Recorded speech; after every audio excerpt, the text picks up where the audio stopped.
هذا أثير إذاعة الأمن العام.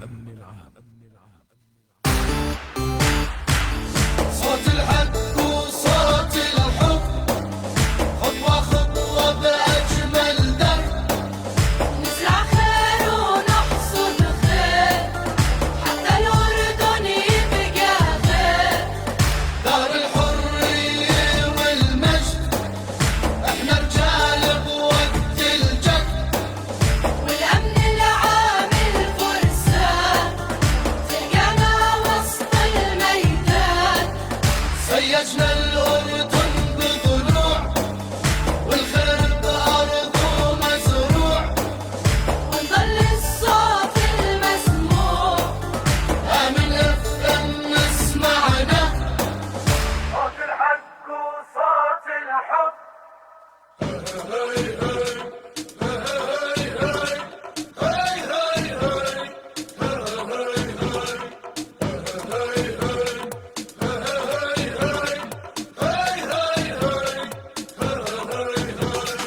يا النشامة يا النشامة علوا الهامة، يا النشامة يا النشامة يا النشامة علوا الهامة، يا النشامة.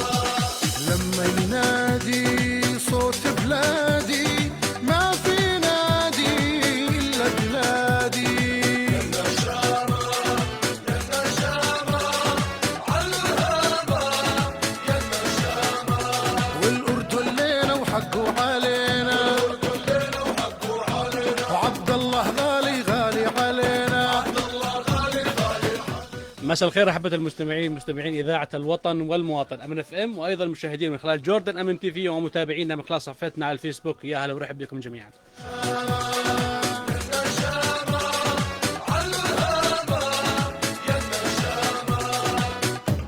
ونلتقي بكم بحلقة جديدة من برنامجكم الرياضي عالم الرياضة، وفي سنة جديدة إن شاء الله، سنة 2021، وإن شاء الله يا رب سنة خير وبركة على الأردن والأردنيين، وسيدنا وحسين الله يطول عمره ويحمي ويظل تاج على رؤوسنا. مساء الخير والإحساس والطيبة، مساء ما يليق الله بأحبابي. يا مساء الورد يا أحمد. طبعا برنامجكم الرياضي يأتي كل سبت من 7 ولغاية 8:30 مساء. كونوا دائما معنا على الموعد. مساء غير غصن الطير يحكي به عن اللي مسكنه وراح نتحدث حلقتنا اليوم عن أهم الأخبار المحلية والعربية وحتى العالمية، وراح يكون معنا ضيف غالي وعزيز، يا براوغنا يا احنا بنراوغ. خليكم معنا. مساء الخير والإحساس والطيبة، مساء ما يليق الله بأحبابي. بداية خلينا نرحب فريق العمل اليوم معنا من الهندسة الإذاعية الدي جي القوي أحمد الخرابشة. هلا أخوي أحمد. والهندسة الإذاعية المبدع حازم النصير والنعمي حازم. ومراقبة إلكترونية حمزة الصمادي ومهدي سقور والنعم.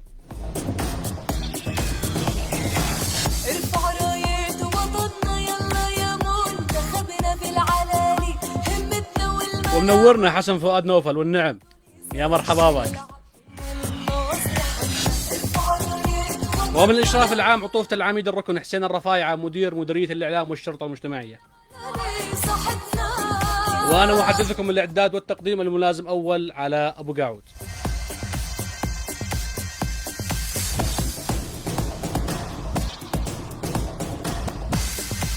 وقبل ما ننتقل لضيفنا يا أخوي أحمد، خلينا نروح للعناوين ونرجع. يلا. المدرب الوطني راتب العوضات يغادر الوطن لاستكمال رحلة الشفاء بإذن الله تعالى، وبإشراف الديوان الملكي الهاشمي. والوحدات على بعد نقطة واحدة من حسم لقب دوري 2020، والجزيرة أبرز المطاردين. والفيصل ما زال تائها ومحيرا لمناصريه، والرمثة والسلط بمراكز مريحة. وصراع الهبوط اشتد بالجولات الأخيرة من عمر دوري المحترفين. والشياطين الحمر مانشستر يونايتد بصدارة الدوري الإنجليزي رفقة ليفربول بعد غياب سنوات. والموسيقار صالح راتب نجم الوحدات والمنتخب الوطني في ضيافة أمن FM.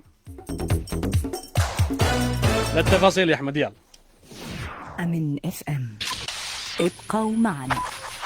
بدنا يفرح الشعب إن شاء الله نشمي بوجود منتخبنا الوطني وبحضورهم القوي وحضورهم الذهني داخل المستطيل الأخضر إن شاء الله. نمتلك نجوم ومواهب فريدة ولاعيبة حريفة كمان. أبو كال الشرمان والنعم أحمد المعاط، أهلا وسهلا بك أخوي، يا مرحبا. أحمد الجادي يا هلا. هناء الكركية، دكتورة نشأت عادل من ألمانيا، والنعم منك دكتورة.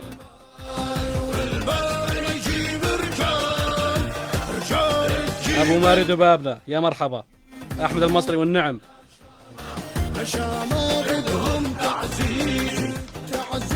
خلينا نرحب اكيد اللي بتابعونا من خلال صفحتنا على الفيسبوك. شاهدوا ضيفنا معنا ضيف لاعب موسيقار كرة القدم الأردنية الحديثة، لاعب نجم يمتلك المهارة والفكر والخبث الكروي، ولا هو ما شاء الله عليه لاعب موهوب جدا، نجم نادي الوحدات والمنتخب الوطني، الكابتن صالح راتب. كابتن صالح الله يسعد مساك. الله يسعد مساك. بحب امسي عليك اول شيء، وبمسي على جميع المستمعين والمشاهدين، وبحب احكي لهم يعني بحلول السنه الجديده كل عام وانتم بخير، وان شاء الله يا رب تكون سنه خير على الجميع باذن الله تعالى. انت بالف خير كابتن، وما شاء الله منورنا يا رب وجودك. سنة 2020 جزء كانت سيئة، عديد من اللاعبين والأندية والمنتخبات الوطنية، ولا كانت جزء هي سنة جميلة على صالح راتب، أثبت موجوديته، دخل قلب كثير من عشاق كرة القدم الأردنية وتحديدا الكرة الوحداتية. كابتن صالح ما شاء الله أبدعت هذا الموسم، لاعب على مستوى عالي، تلعب بالشوكة والسكين زي ما بيحكوا في كرة القدم، لاعب صانع لعب. بجوز احنا في الفترة الأخيرة افتقرنا لاعب صانع اللعب، بجوز من أيام الكابتن حسون الشيخ ورافت علي ما شاهدنا لاعب صانع لعب في المنتخب الوطني، بيمثل المنتخب الوطني خير تمثيل، وبيلعب يعني خلف مهاجم بطريقة احترافية زي الكابتن صالح راتب. ولكن فرحنا جدا عندما شاهدنا صالح راتب يلعب بمستوى عالي ومستوى احترافي عالي الفكر بقيادة البرنس الكابتن عبد الله أبو زمان. اكيد يعني هو بالبدايه كل شيء بعالم كره القدم هو اللاعب توفيق من ربنا واجتهاد شخصي، واكيد مساعده زملائي واخواني اللاعبين يعني لها دور كبير، والقيادة الكابتن عبد الله أبو زميل الأماني بيتعامل باحترافية تامة يعني ما شاء الله عليه، وإن شاء الله بتمنى له التوفيق في قادم الأيام.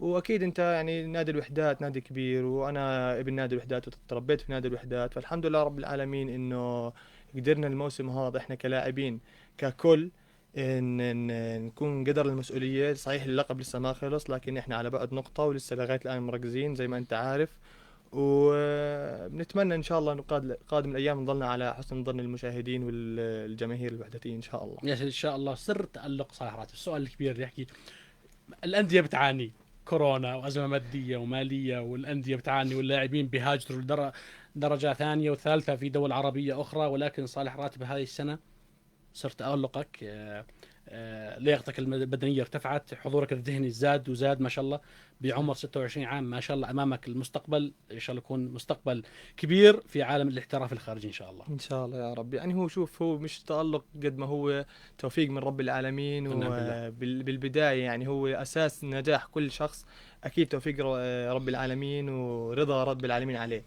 وانا يعني دائما لما يكون واحد زي ما نحكي راضي امه وابوه واهله واخوانه وعزوته وراضي ربه، وان شاء الله ربنا اموره بتتيسر. وبالمرتبه الثانيه بتيجي انه شو انت بتجتهد وشو بتصبر وشو بكون فكرك وعقليتك الاحترافيه كلاعب كره قدم. يعني انت عارف يمكن في لاعبين مثلا عالميين بنشوفهم بتلاقيهم سنه سنتين بيختفوا عن الوجود، لكن بيرجعوا بقعدوا تقريبا 7-8 سنين صحيح. بيكونوا على مستوى عالي، لانهم بيكونوا ذات فكر عالي يعني كروي، ومش ضروري مثلا حتى خارج الملعب، مش بس جوا الملعب. يعني الفكر العالي الاحترافيه مش بس جوا الملعب بالضبط. يا سلام يعني برا الملعب لك النوم الاكل الطلعات الجيات بدك تكون منضبط فيها، اراجيل ايوه بالضبط، غذاء مش صحي طبعا هذا كل شيء بيأثر على حياه اللاعب. اكيد. انا الحمد لله رب العالمين يعني من سنوات، من اول ما بلشت العب كره قدم وانا الحمد لله رب العالمين حافظ على نفسي من ناحيه اول شيء خلينا نحكي التواصل مع رب العالمين. علاقتي الحمد لله مع ربنا منيحه، بصلي وأدي اللي علي. الاشياء الثانيه اللي هي الاجتهاد الشخصي، حتى الاراجيل والدخان ورضا والديك كمان الحمد لله اهم شيء طبعا. يعني احنا بدون رضا والدينا انت عارف يعني اهم شيء بالحياه صحيح. وبالاخير بعدين هذا بيجي سؤال الاجتهاد. ذكرتني دكتور نشأت عادل. نوصي له التحيه. كابتن، هذا الموسم دوري هاي السنه دوري صعب في ظل جائحه كورونا، بسبب الايقافات، تذبذب بمستوى الفرق، اللاعبين، الانديه بشكل عام، الا الوحدات بالصداره بفارق نقطه واحده عن لقب دوري 2020، يعني بوجود 3 مباريات متبقيه نادي الوحدات لحسم جزء المباراه القادمه مع مباراه مع نادي الجزيره. ولكن الوحدات هاي السنه غير عن السنوات السابقه، شاهدنا النادي الوحدات جزء بمستوى ثابت، بجزء النادي الوحدات ما همه المستوى قدر 3 نقاط. صحيح.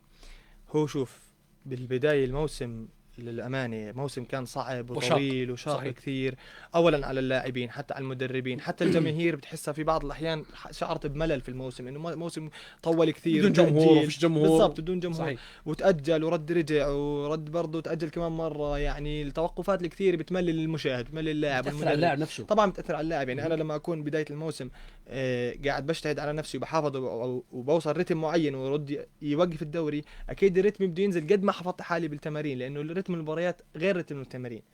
فهذا الاشي سبب اثر كثير سلبي على الكره الاردنيه ككل. لكن الحمد لله رب العالمين بقياده الكابتن عبد الله وبقياده اداره نادي الوحدات وحتى دعم جماهير نادي الوحدات، وبرضه العقول الاحترافيه اللي موجوده في لاعبين نادي الوحدات، انه احنا بهذا الموسم خلص اخذنا الطابع زي ما نحكي، انه احنا شو ما طول الموسم بدنا كل ما نرجع كل مره نرجع من الصفر، حتى لو كنا متصدرين ب6 نقاط 7 نقاط بدك تشتغل من الصفر دائما، ترجع كانه انت ما عملت ولا شيء لسه، علشان تحافظ على هذا الشيء. الدكتور بشار الحوامده الله يذكره بالخير رئيس نادي الوحدات السابق جهز الفريق، دعم النادي بلاعبين محترفين ومحليين، بمدير فني على مستوى عالي الكابتن عبد الله ابو زمع كقامه وطنيه نعتز ونفتخر به دائما. بعد ذلك كان هناك اسقاط الكابتن بشار حوامده عن طريق المحكمه، وهناك كانت لجنه فنيه من قبل وزاره الشباب. هل راودكم شعور انه نادي الوحدات راح ينهار، الدوري راح يروح علينا، هالتعب وهالمصاريف الكثيره، جزء تقريبا مليون دولار او مليون دينار صحيح. اردني صرف على فريق الوحدات هذا الموسم، راودكم هذا الشعور؟ الكابتن عبد الله ابو سمع شو كان تحفيزه لكم؟ زياد شلباي، ابو فراس اكيد كانوا الحضور معكم. صحيح. لا بالعكس، الكابتن ابو فراس هو قادم من اداره نادي الوحدات، وبالعكس هو دائما بوقف معنا ونوجه له كل تحيه، والامانه يعني هو من الناس اللي بيشتغلوا في نادي الوحدات وبيتعبوا وبيحرصوا على النادي وعلى الفريق، يضل واقف الحمد لله رب العالمين. وبالنسبه للدكتور بشار هو بالعكس يعني شخصيه محترمه، ما زال قريب منكم، وقريب من النادي وبدعمنا وبعطينا مكافآت للامانه، ويعني زي بس شوف، نادي الوحدات ما بقع، لانه نادي الوحدات اولا عنده قاعده جماهيريه عاليه جدا الحمد لله رب العالمين، فهي دائما وراء النادي، بتآزر النادي بالسراء وبالضراء. يعني بالفتره اللي النادي شوي اداريا صار في مشاكل اداريه ضرب معين صار، اولا يعني كنا كمنظومه كامله الجماهير كانت تساندنا، احنا كلاعبين كنا برضو عارفين انه احنا خلص احنا بنشتغل مع نادي الوحدات، ما بنشتغل مع اسم معين في نادي الوحدات. احنا بنشتغل هاي مع الاحترافيه بدور عليها بالضبط. احنا لما وقعنا عقود مع نادي الوحدات، انا مش محسوب على شخص معين ولا محسوب على رئيس معين، بالعكس هم كلهم محترمين، واحنا بنكن لهم كل احترام وبيدعمونا، ويعني ما في الا كل حب وود بيننا. لكن انا كصالح حبي لنادي الوحدات وانتمائي لنادي الوحدات، وحتى كل زملائي اللاعبين، احنا مع نادي الوحدات بالسراء والضراء، عرفت علي؟ وكل مباراه قاعدين بنأدي هذا اللي علينا وبنقاتل، حتى في مباريات كان يمكن الاداء شوي ضعيف، لكن في قتاليه بالملعب، في روح بالملعب، هاي هي بتدافع عن الفريق. يعني هو يمكن اللي صار مع نادي الوحدات اداريا السنه هاي والاوضاع، لو صارت مع نادي ثاني يمكن ما بنهار يمكن ينافس على الهبوط. والله الغريب بالموضوع هاي السنه جزء نادي الوحدات لجنه مؤقته، نادي الجزيره لجنه مؤقته، والناديين عم بينافسوا على لقب دوري المحترفين. يعني هذا سؤال كبير وقوي للانديه الاخرى، صح. انه هي لجنه مؤقته اجت من وزاره الشباب واشتغلت صح ومشت على خطه معينه على نظام معين وعلى مسافه واحده من الجهاز الفني واللاعبين. فهاي رساله قويه لباقي الانديه، لرؤساء الانديه، انه العمل اكيد بده تعب، بده جهد، بده تفكير، بده حب واخلاص للنادي. صحيح اكيد. هو كل شيء يعني اي عمل كان اداري او حتى فني بدون تخطيط وبدون اداره صحيحه يمكن ما يمشي لفترات طويله، يمكن يمشي فتره شهر شهرين بعدين برد بقع. لازم يكون عن تخطيط وعن يعني عن درايه عن الموضوع. وزي ما حكيت لك بالنسبه برضه احنا كلاعبين الحمد لله رب العالمين كنا قد المسؤوليه، وان شاء الله لسه القادم افضل باذن الله تعالى. ان شاء الله. لك سلام خاص من الكابتن حاتم عقل، المدافع الصلب اللي كان في النادي الفيصلي في المنتخب الوطني. والله الكابتن حاتم اول شيء بوجه له كل تحيه، وهو من الاخوان الكبار بالنسبه لي، ومن الناس اللي يعني قاده المنتخب الوطني، صحيح. والناس اللي انا تعلمت منهم وحببوني بكره القدم للامانه، يعني خزيز علي والله. الله يعزك، ما شاء الله عليك كابتن حاتم، يعني خلق واخلاق ولاعب بذكرنا بسنوات جميله للمنتخب الوطني الاردني، واكيد راح يكون لنا حديث في منتخبنا الوطني مع الكابتن صالح القراتب في قادم الحلقه، ولكن سمعنا شيء يا اخوي احمد للكابتن صالح. يلا.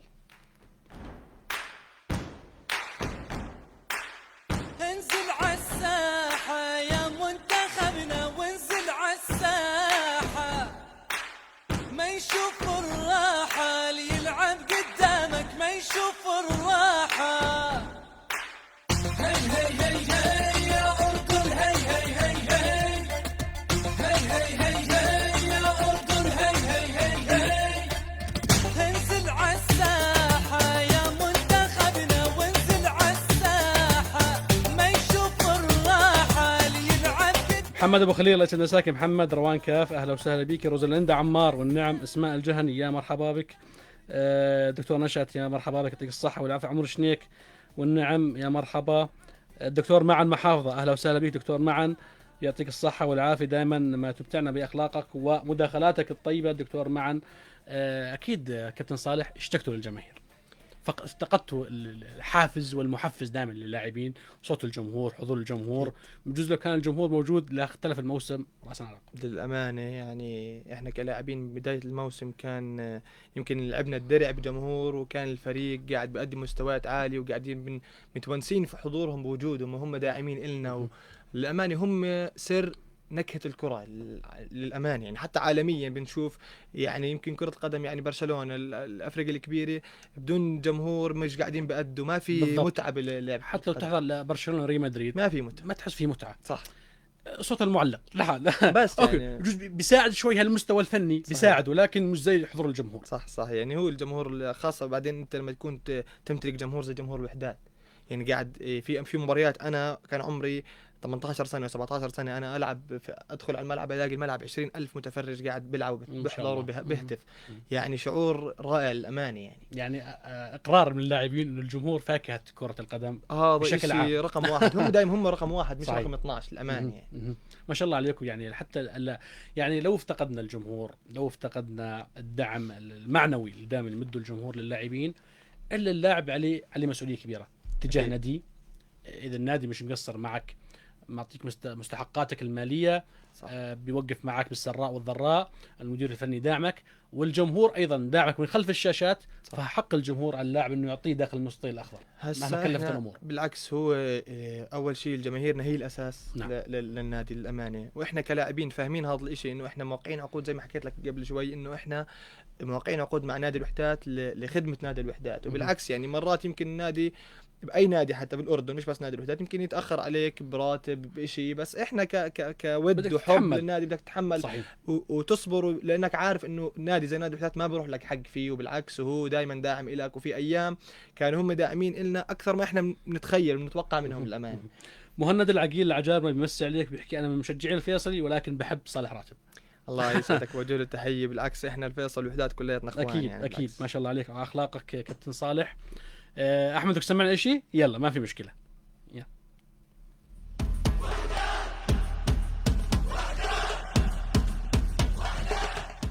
هاي الاغنيه كمان لصالح راتب.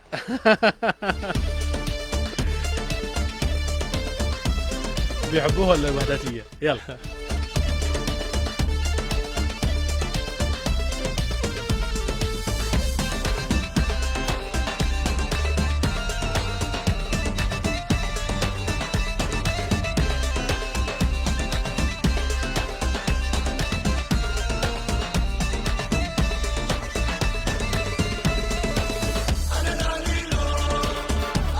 كل الحب لنادي الوحدات، الفيصلي، السلط، الرمثة، كل الأندية الأردنية محط احترام وتقدير.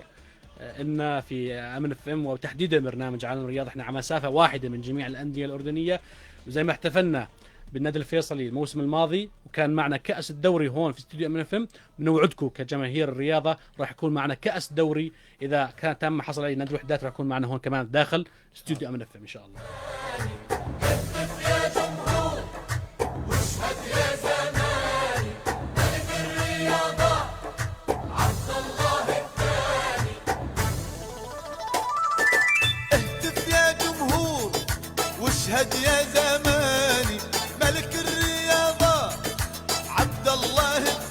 قبل ما نكمل مع الكابتن صالح معنا اتصالات. امن اف ام، الو نعم.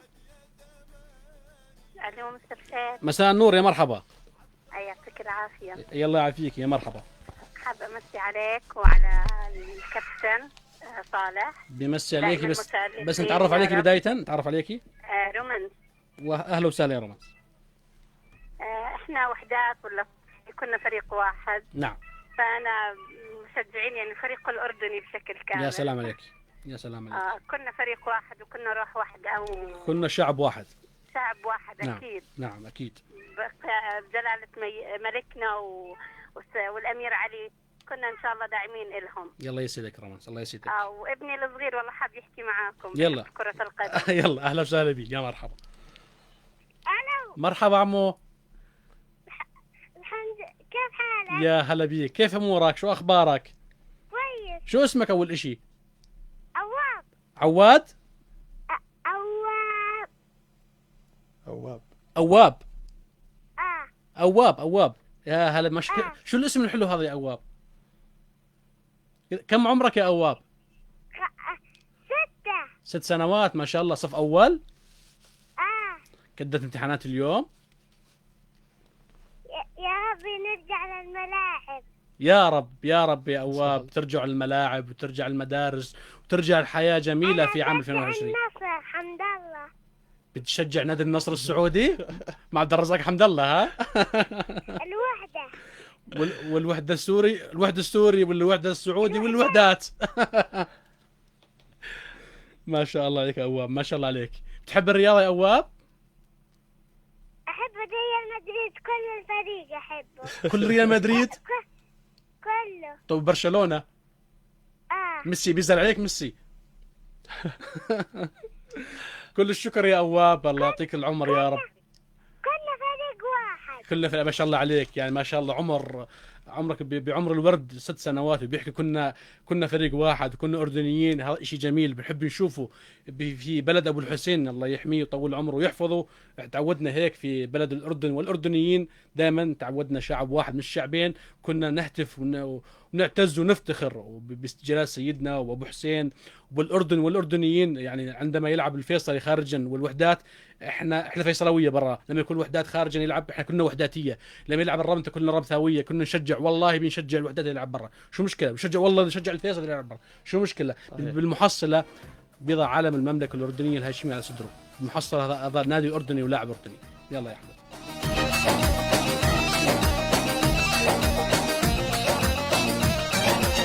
هذا الأردن أردننا واغلى من الروح ترابه.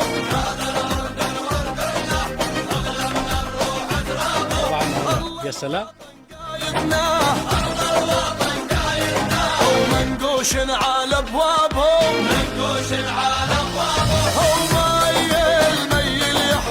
مكملين معكم جديد، ومعنا كمان اتصال اخر. امانه فيلم، لو نعم. الو السلام عليكم. وعليكم السلام والرحمه والاكرام. بسم الله وعلى بركة الله. أجمل تحياتي إلى أخي وحبيبي قلبي علاء أفندي. حياك الله. طبعا، وضيفك الكريم اللاعب المنتخب الأردني أيضا صالح راتب. كل الحب والاحترام لكم وجميع الكادر الإذاعي الأنيق. يحييك. طبعا صالح راتب بيلعب بالوحدات. بالضبط. دكتور مع المحافظة، مزبوط؟ نعم. دكتور مع المحافظة. الدكتور مع المحافظة. نعم. يا مرحبا. الدكتور مع المحافظة. أحبك بحجم الكون، وأحب أيضا برنامج رياضة أيضا بحجم الكون. وإحنا بنحبك كمان. الله يحفظك. أحبك الله كما أحببتني. الله يعزك. والله أنا بالنسبة لي بسم الله وبركة الله، يعني إحنا من دائما وبدا بنظل نقول يعني باستمرار إنه الجمهور فاكهة المباريات وفاكهة نعم. الملعب. نعم. وأيضا الجمهور هو يعني خلينا نقول إنه فاكهة الكريات، كل الكريات القدم بالعالم كله. نعم الحمد لله. الجمهور هو الأساس طبعا. لأنه الجمهور يعني لما يكون في جمهور اللعيبة بتتحمس أكثر، بجد ونشاطه أكثر. صحيح. وبتلاقي حماسهم أكثر ومعنويتهم عالية. أنا كنت بالبلد، كنت بالجائزة، كنت دفاع، وكنت أحب رياضة وبارس رياضة. فعلا لما يكون موجود جمهور يا أخي بحرك النشاط عندنا. صحيح طبعا. بيعطي حماس للاعيبة وللجماهير. نعم. أيضا كمان بالبيوت بيتابعوا. تخيل مباراة ساكتة بدون جمهور، بدون صوت جمهور. وبعدين ريال مثل قبل شوي الطفل قال ريال مدريد. شو قصة كلهم ريال مدريد ما بدنا نروح يعني.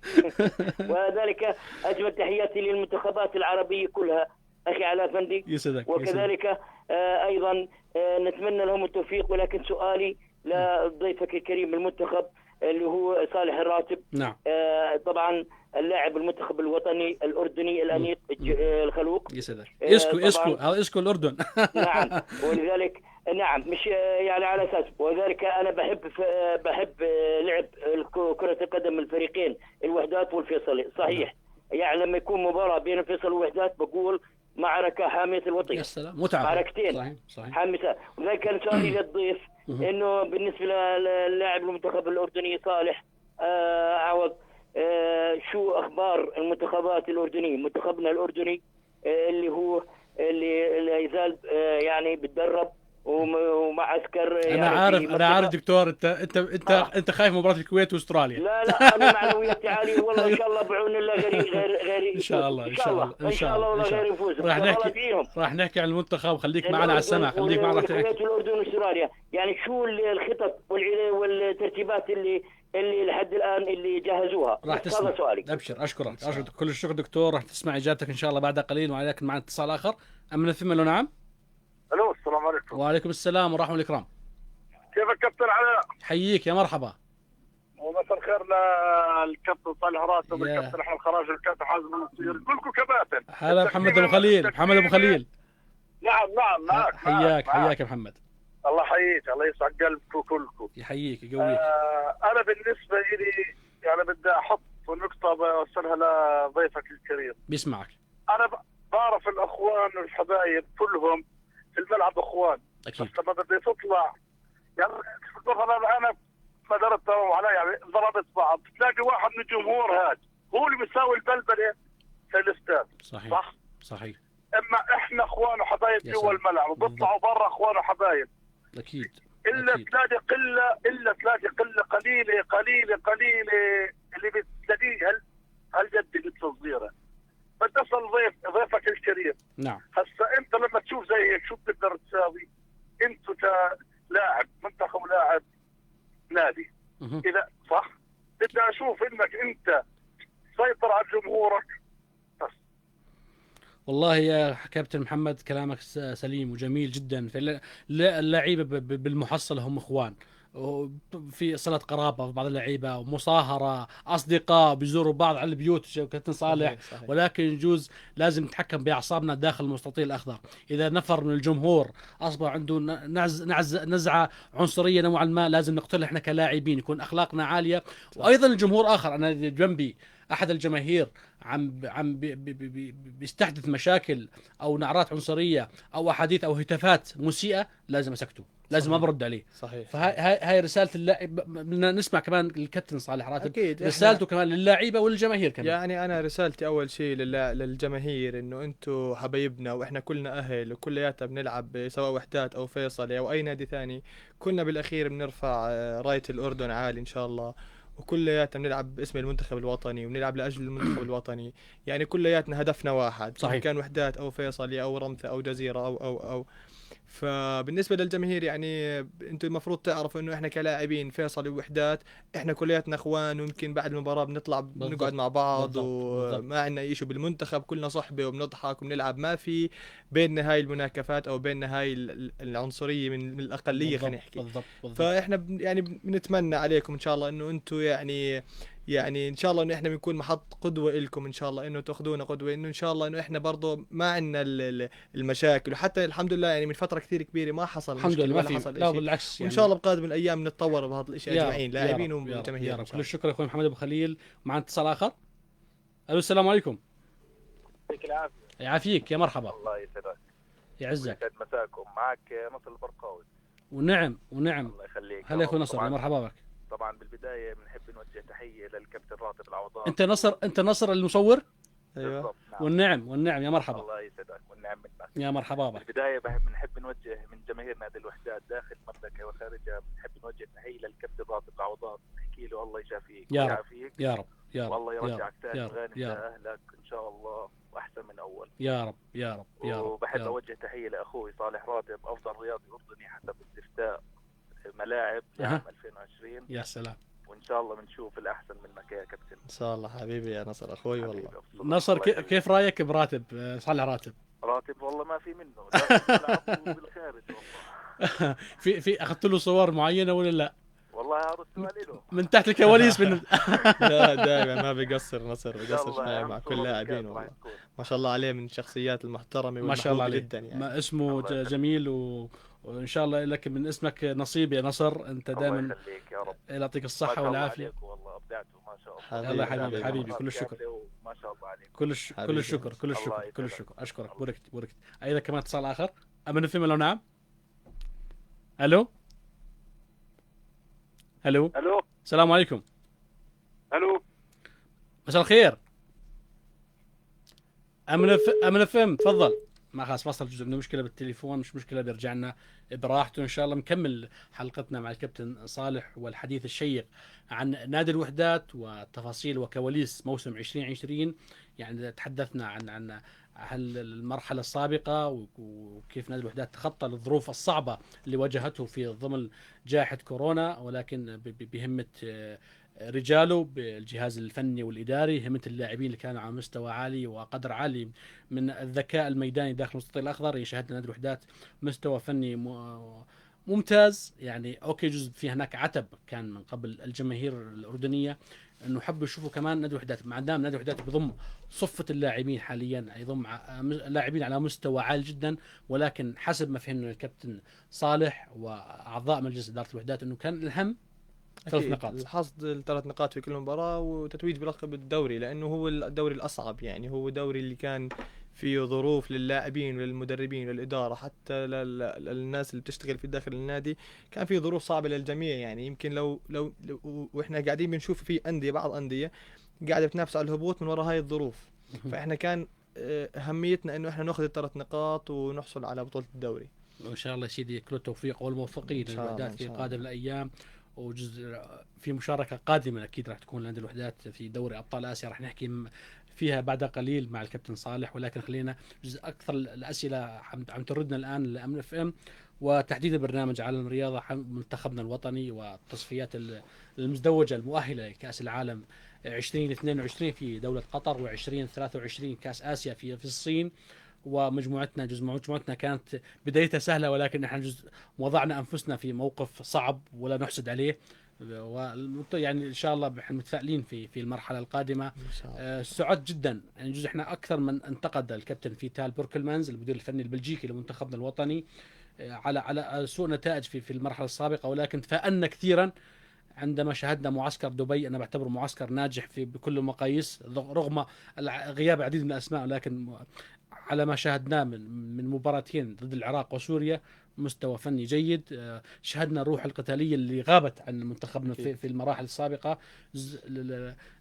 تقريبا بعد 15 يوم كابتن راح يكون هناك تجمع للمنتخب الوطني بعد نهاية دوري المحترفين لكرة القدم.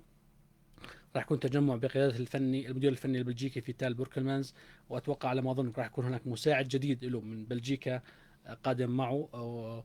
فنظرتك للمرحلة القادمة كابتن صالح؟ أكيد اللاعبين تتحدث وتحكوا بين بعضكم التليفون من خلال مقابلاتكم عن المرحلة القادمة. أكيد المنتخب الوطني هو اللي يرتقي باللاعب الأردني للعالمي. أكيد صحيح.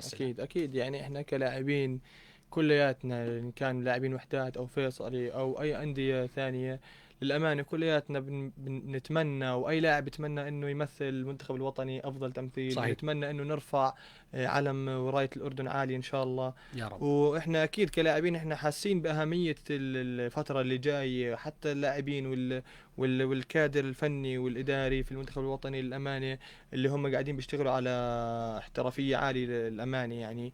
وإحنا كلاعبين عارفين أهمية الفترة القادمة للمنتخب الوطني، إنه إحنا عندنا 3 مباريات، كويت، استراليا، وعندنا مباراة بعد استراليا إن شاء الله بالتصفيات. يعني إحنا يعني أهم إشي صراحة اللي هي أقرب إشي، خلينا نحكي أول خطوة اللي هي الكويت. ان شاء الله بنتعداها وبنتخطاها وبنفوز ان شاء الله، بنحصل ال3 نقاط وبنكون ان شاء الله على قدر المسؤوليه، وبنفرح جماهيرنا الاردنيه جميعا ان شاء الله، اللي كلياتنا ورا منتخب الوطني ان شاء الله. ان شاء الله يا رب. ان شاء الله مباراه الكويت مهمه جدا أكيد. في الكويت، ومباراه استراليا. في استراليا ما في شيء بعيد على منتخبنا، ما في شيء صعب ايضا على نجوم منتخبنا. نمتلك جيل مهاري جزء لم نمتلكه في السابق. امتلكنا اللعب الجماعي الفدائيه، ولكن حاليا نمتلك جيل مهاري اللي بيمتلك صالح راتب، بيمتلك خليل العطيه، بيمتلك بهاء فيصل، احمد العرسان، بيمتلك موسى التعمري، طارق خطاب، براء مرعي، عامر شفيع الحوت، الدميري، احسان حداد. بيمتلك منتخب قوي، بيمتلك لاعبين على مستوى عالي. فان شاء الله يا رب القادم افضل، ومكملين مع منتخبنا الوطني. ورح نحكي اكثر عن منتخبنا، ولكن معنا اتصال. امل ثم نعم. الو. الو. السلام عليكم. وعليكم السلام. يا مرحبا، تعرف عليكي؟ ملاك العوضي لو سمحت. يا هلا بك يا ملاك، يا مرحبا. عمو انا الصف العاشر، اول اشي بحب انا كثير نادي الوحدات. احنا كلياتنا يعني من العيله عندنا مشجعين لنادي الوحدات. اول اشي يعني احنا بندعي الشفاء العاجل للكابتن راتب العوضات. يا رب يا رب ان شاء الله. وبحب احكي صالح راتب انه احنا يعني كثير مشجعين نادي الوحدات، وكثير بنحب نادي الوحدات، وان شاء الله بنتمنى لهم دائما الصداره والفوز العاجل ان شاء الله. كل الشكر يا ملاك. وايضا كمان ندعي لمنتخبنا كمان. منتخبنا له مباراه، له مباراتين مع الكويت واستراليا. كلياتنا بنفتخر بس نشوف رمز الاردنيين طالع للعالم كلياته. فان شاء الله بنتمنى المنتخب الوطني بهاي السنه كل العالم يحكي عنه. يا رب دعواتك يا ملاك، وكل التوفيق لك. انت لساك بالصف العاشر، كل التوفيق والموفقيه ان شاء الله لك في قادم الايام. ودير بالك على دراستك وتابع الرياض منيح. ماشي. ماشي. كل الشكر كل الشكر. اشكرك. اتصال اخر. امن الفيلم. لو نعم. الو مساء الخير. مساء النور يا مرحبا. يسعد مساك كابتن علاء، ومساء الخير. نضال غانم صح؟ نضال غانم. نعم يا سيدي. الله يسعد قلبك وينور. حصل مشكلة على نضال، مش مشكلة، رجعنا نضال، مش مشكلة. بانتظار اتصالك اخوي نضال، ومكملين مع الكابتن صالح بخصوص منتخبنا الوطني. النقاد والمتابعين الرياضيين اللي بيحكوا رياضة وبيتابعوا رياضة، وفي فئة كبيرة في المجتمع الأردني بيتابعوا رياضة، خايفين من المرحلة القادمة من منتخبنا الوطني. مع انه منتخب الكويت مش بعبع، منتخب الكويت مش صعب، الدوري مش اقوى من الدوري الاردني. صحيح. انديته اوكي بالسنوات الاخيره انديه الكويت فوقت على الوحدات والفيصلي بشكل خاص. خلينا نكون واقعيين ومعترفين بهذا الحكي. نادي الكويت فاز على الوحدات وفاز على الفيصلي وفاز على الجزيره، ولكن بالسنوات السابقه لا، الفيصلي والوحدات اذا قابل الفريق الكويتي بياكلوا بالراحه رايح جاي. ولكن سنه 2019 2020 كان في نزول نوعا ما في مستوى كرة القدم الأردنية. صح. مما أثر على الأندية وأثر على المنتخبات. المنتخب ليش تأثر؟ لأن الأندية نزلت. أنا مش معقول كمنتخب أو كمدير فني بجهز لاعب جاني تعبان من النادي. صح. فالخوف بقلوب بعض الرياضيين والمتابعين من المرحلة القادمة. نتمناها إن شاء الله يا رب عام خير وبركة على جميع المواطنين الأردنيين بشكل عام والرياضيين بشكل خاص. المرحلة القادمة شو تعد الجماهير اللي بتابعوا منتخبنا وعشاق منتخبنا الوطني؟ والله أنا بحب أول شيء يعني هم الجماهير اللي هم بينتقدوا من حرصهم، من قلبهم، من خوفهم علينا كمنتخب وطني، وهمهم الوحيد إنه إحنا نرتقي باسم المنتخب ونفوز ونفرحهم. ويعني أنا بحب أفرح إنه أطمنهم إن شاء الله إنه راح نفرحهم بالأيام الجاية، وراح نكون على قدر المسؤولية، إنه راح نتعب ونجتهد إن شاء الله لحتى نفرحهم، لأنهم بيستاهلوا هذا الإشي. وبنتمنى منهم إنه يكونوا ورانا ويساندونا ويدعمونا بالدعم الإيجابي وبالكلام الإيجابي، لحتى إحنا إن شاء الله إنه نقود المنتخب لمنصات إن شاء الله إنه تأهل في تصفيات كأس العالم. وبحب ان شاء الله ان اطمنهم، وان شاء الله انه راح نكون على قدر المسؤوليه باذن الله ان شاء الله يا رب. لاعبين ومدربين يا رب يا رب ان شاء الله نكون على قدر المسؤوليه. وكنا ثقه في لاعبين منتخبنا الوطني. دائما بنتفائل احنا في المرحله القادمه، ودائما بنحكي من خلال برنامجنا عالم الرياضه انه القادم افضل ان شاء الله. رجع معنا اتصال من الفيلم. الو نعم. الو مساء الخير. هلا اخوي نضال، مرحبا. الله يسعد مساك سيدي وبدي اشكر طبعا هاي الاذاعه طبعا اللي يعني انقطع الخط واحدى ضباط المتابعه يعني مباشره انه تواصل معنا، يعني هذا ما بنلاقيه باي اذاعه الا واجبنا الا الاذاعه واجبنا المحبوبه. بالعكس. الله يسعدك بالعكس. سيدي حبيبي. حياك. سيدي احنا اول شيء انا في عندي شكر خاص لجلاله الملك قيامه بمعالجه كبت الراتب العوضات خارج البلاد وعلى نفقته الخاصه. نعم.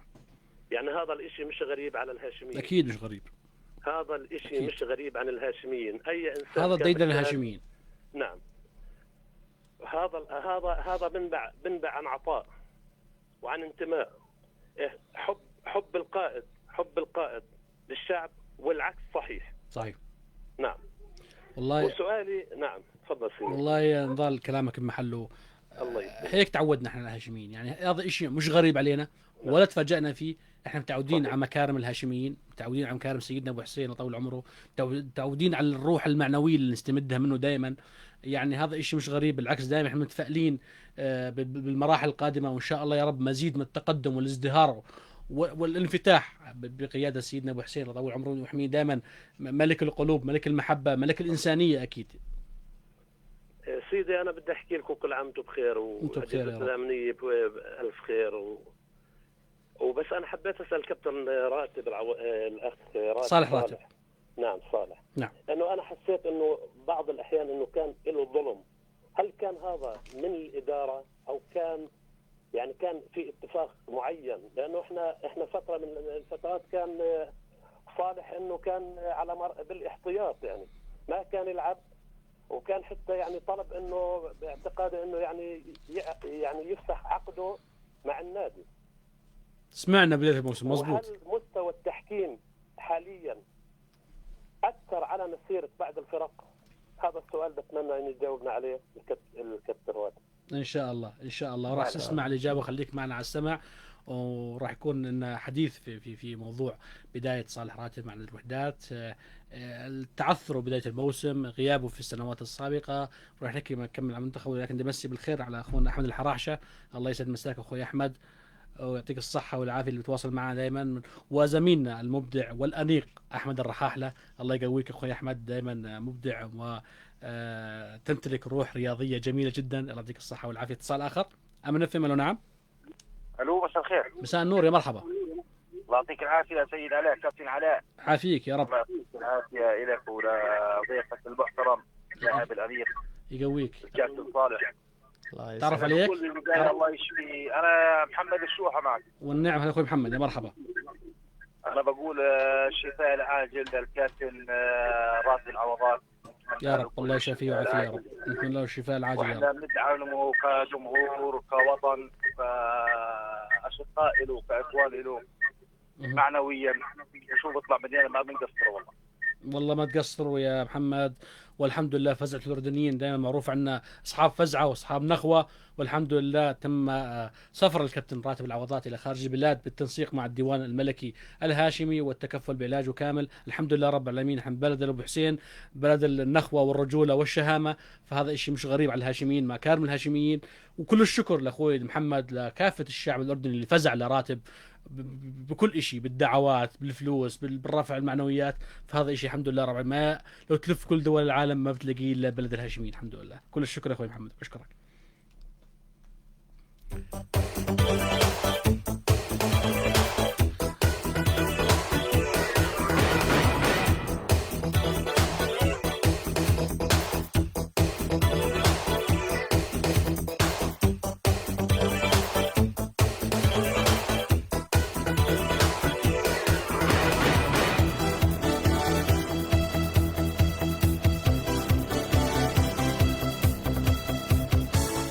الجمهور بتساءل كابتن صالح، حسب ما سمعنا من مواقع السوشيال ميديا، مواقع الاعلام المختلفه، انه كان صالح بيطالب بفسخ عقده من نادي الوحدات بدايه الموسم. صالح واثق بامكانياته، عارف حاله انا لاعب محترف على مستوى عالي، شايف مستواي، شايف مستوى اللاعبين الثانيين. فكابتن صالح حسب ما سمعنا انه طالب انه يكون اساسي ضمن التشكيل الرسمي لنادي الوحدات، فكان هناك شوشره نوعا ما، ولكن الامور سرعان ما عادت الى الطبيعه، ورجع صالح راتب اثبت نفسه ضمن التشكيل الاساسي. يعني هي بالبدايه كان بدايه الموسم لعبنا درع وحصلنا على بطوله الدرع. وما حصلت على دقائق لعب خلينا نحكي كافية إنه أنا أطلع اللي عندي في الملعب، إنه أنا أبدع وإنه أنا أثبت حالي. فلما خلص الدرع الأمانة هي مش مشكلة ولا شيء، بالعكس يعني هو إحنا بعالم الاحتراف اللاعب والمدرب في علاقة بينهم، وأنا علاقتي مع الكابتن عبد الله بوزمع يعني هو بمثابة أب إلي، يعني هو من المدربين اللي لهم فضل علي بعد رب العالمين. نعم بالله. فأنا بس إنه أنا بيحكوا كنت قريب الفيصلي، مظبوط الحكي ولا لا؟ لا مش هيك يعني، بالعكس كان في مفاوضات يعني. هو الأمانة كان في مفاوضات من 4-5 أندية الكبار في الأردن الأمانة، وأنا ما فتحت ولا مع نادي يعني، ما حتى ما تفاوضت ولا مع نادي، لكن أنا كان همي بالعكس مش يعني كان همي إنه أنا بدي ألعب مع الكابتن عبد الله. حتى لما قعدنا مع بعض وتحدثنا بموضوع اللعب وهيك، أنا كان همي إنه أنا بدي ألعب، وأنا بدي الفرصة الكافية إن أنا أثبت نفسي وأبدع، لأنه أنا لاعب كرة قدم، هاي رزقتي وهاي عملي. بالضبط. وأنا يعني بستاهل هذا الشيء، لأني أنا محترف وبجتهد على نفسي وحافظ على نفسي برا الملعب من ناحية الأكل والنوم والاجتهاد والبدني وكل إشي. وما عندي خلينا نحكي إنه أنا يعني انه باجي على التمرين بس بدي اقضي وقت، انا باجي عشان في هدف بحياتي طبعا وطموح وعملك شغلك. فانا كان بس الحديث مع الكابتن عبد الله هو مش مشكله، لكن حديث انه انا عن الفتره القادمه لي انه انا كابتن اعطيني فرصه اثبت نفسي انا فيها. بدي العب. انا اذا انت شايف انه انا يعني بوجهه نظرك انه انا مثلا ما بلعب اساسي معك، او مثلا بس شغل 10 دقائق او ربع ساعه او بديل، خليني اروح اشوف رزقتي بنادي ثاني اقل مستوى من اللي انت شايفه، عشان انا اثبت نفسي والعب. لانه بالاخير انا حكيت لك هي طموح وهدف كل لاعب بحياته ايش هو بده يوصل. نعم. وبالعكس الكابتن عبد الله حكى لي انت لاعب من اعمده الفريق، وصل لك تقريبا 7-8 سنين اساسي بالفريق ومن اعمده الفريق، وما شاء الله عنك ومجتهد ولاعب منتخب وطني، وراح تيجي الايام وفرصتك راح تجيك وتثبت حالك.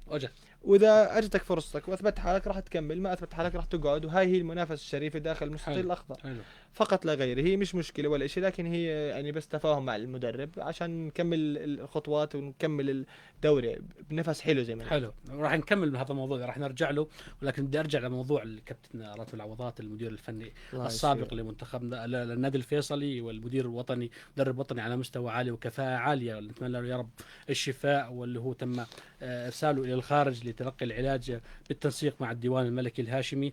يعني يجوز احنا حبينا نحكي الموضوع اكثر واكثر مع السيد ذيب العبدلات اللي الصحفي والزميل وعضو هيئة عامة كمان في النادي الفيصلي، والإنسان الراقي بإيصال رسالته.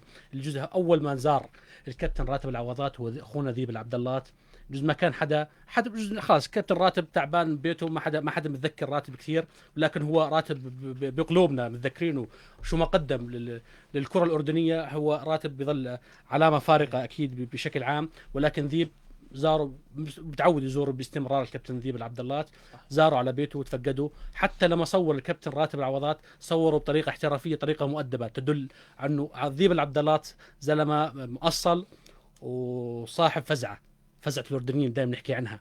ما صوروا بطريقة تسيء الكابتن راتب العوضات، بالعكس صوروا بطريقة مهذبة جدا. والكابتن راتب العوضات أكيد إنسان بيتوجع، إنسان عنده هذا المرض، أكيد جزء الكل بيعرف عن هذا المرض، اللي ما له قريب، اللي ابن عم قراب صديق جار عانى من هذا المرض. ولكن أخونا ذيب برسالته الإعلامية السمحة تناقل موضوع راتب العوضات بطريقة جميلة جدا. بعد ذلك تناقلتها وسائل الإعلام، السوشيال ميديا، وللاسف جزء بعض الجماهير كمان ثقلتها وزودتها الكابتن راتب. اي واحد يزور كابتن راتب لازم نصور معه. طب انا مريض وتعبان ومش قادر اقوم ويا دوب انا استقبل حدا، وكابتن راتب هو زلمه مؤصل، زلمه محترم، زلمه مؤدب، زلمه صاحب اخلاق عاليه، بيضطر يستقبل الناس. يعني مش صعب واحد يطق على باب بيته وما يفتح له الباب، لا استقبل الناس كلها. ولكن الامور احنا حبينا نحكي مع الكابتن ذيب العبدلات اللي اكيد لغايه هاي اللحظه هو متواصل مع الكابتن راتب العوضات وبيطمن عليه في الخارج. خلينا نرحب مباشره باخونا وزميلنا اخونا ذيب العبدلات. اخو ذيب الله يسعد مساك. الله يسعد مساك اخوي العزيز، ويسعد مساء كل المستمعين لهذه الاذاعه المحترمه، ويسعد مساء الموهوب والرائع الموجود عندك كابتن صالح راتب. يسعد مساك، يسعد الله يعطيك الصحه والعافيه اخوي ذيب. طمنا عنك، كيف امورك سيدي؟ الحمد لله بخير الحمد لله. طبعا يعني انا بشكر كلامك والكلام الطيب اللي حكيته، وما عملنا غير الواجب اللي الأخوي بيننا وبين الكابتن راتب أولا، وبيننا وبين ابن الأردن وابن الرياضة الأردنية والمدرب الوطني اللي ياما أفرح الجماهير الأردنية كلاعب للمنتخب وكمدرب للنادي الفيصلي وكلاعب سابق للفيصلي.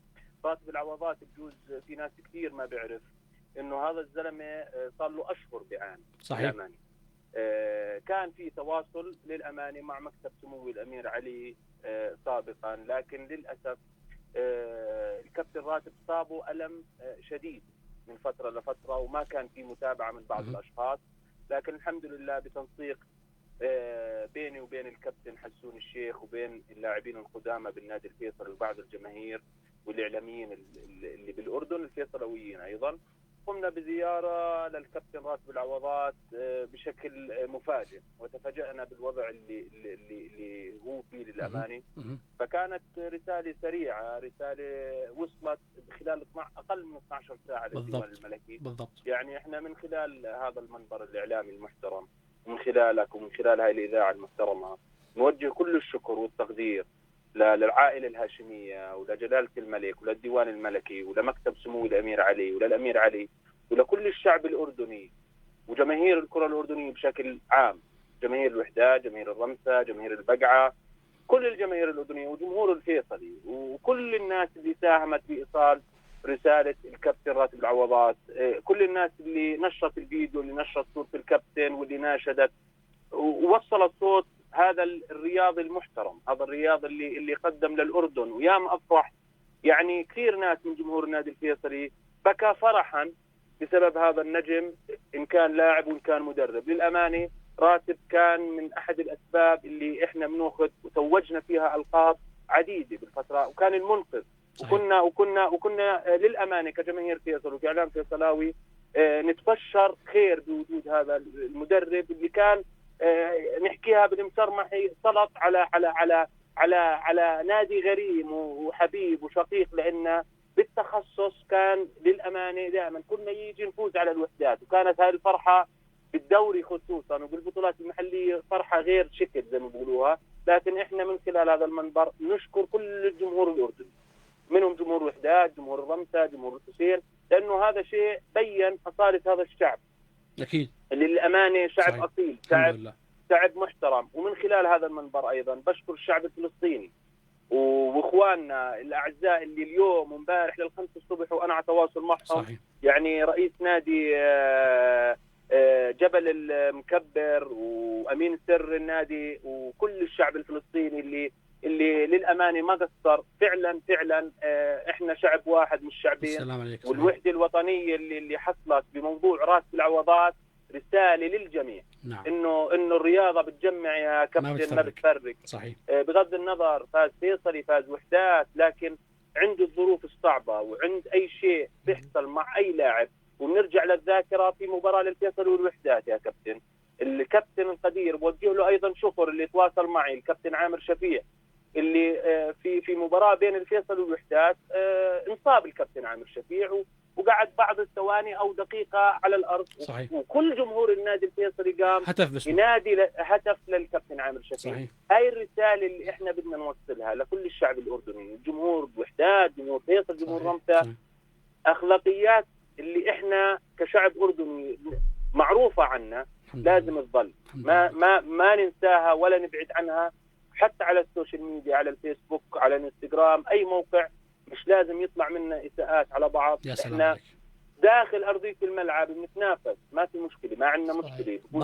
فوز الفيصلي يعني، لكن بالنهايه اهم شيء انه احنا روحنا تكون رياضيه وروح حلوه ونوقف جنب بعض في اي ظرف لا سمح الله يكون سيء. والله كلامك جميل اخوي ذيب، ما شاء الله عليك. امتعتنا في حديثك الطيب ومنبعك الاصيل. الحمد لله رب العالمين. عندما تناقضت الفيديو جزء باقل من 12 ساعه لم نتفاجأ والله بتدخل الديوان الملكي الهاشمي وعلاج الكابتن راتب العوض وتكفل بسفره الى الخارج وعلاجه باحسن المستشفيات هناك. ولكن الحمد لله رب العالمين، هذا ديدن الهاشميين، دائما متعودين على الفزعه والنخوه والرجوله والشهامه. هاي شهامه الاردنيين. الحمد لله رب العالمين. انا من خلال برنامجنا برنامج عالم الرياضه حبيت اشكرك انت شخصيا على تناقلك لموضوع كابتن راتب العوضات بكل احترافيه بكل مهنيه. صادقة صافية لمواطن أردني خدم المنتخب الوطني الأردني بكل إخلاص ومحبة وتفاني، خدم القميص المنتخب، خدم شمخ عندما ارتفع سلام الملك الأردني في عديد من المناسبات منتخبنا الوطني، سواء مع النادي المنتخب أو النادي الفيصلي. فأنا يا أخوي ذيب بشكرك شديد الشكر، ما شاء الله عليك. بالعكس، الله يعطيك الصحة والعافية يا رب، إن شاء الله لا يوري حدا أي مكروه.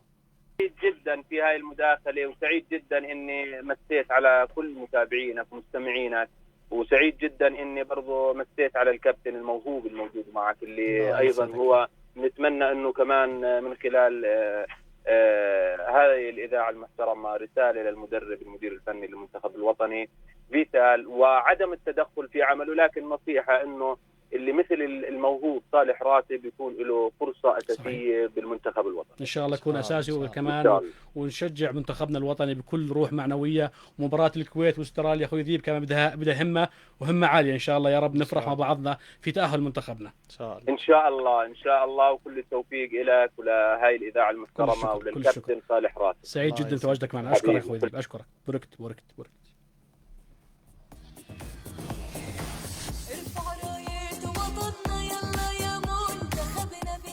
يا رب ان شاء الله يا رب، نتمنى الشفاء العاجل للكابتن راتب العوضات، الكابتن راتب العوضات، سائر نجوم المنتخبات الوطنيه السابقين، سواء فيصلاويه او وحداتيه او رمثاويه فصلتيه صحيح. معانيه، كلهم خدموا المنتخب الوطني بكل معنويه عاليه بكل شموخ.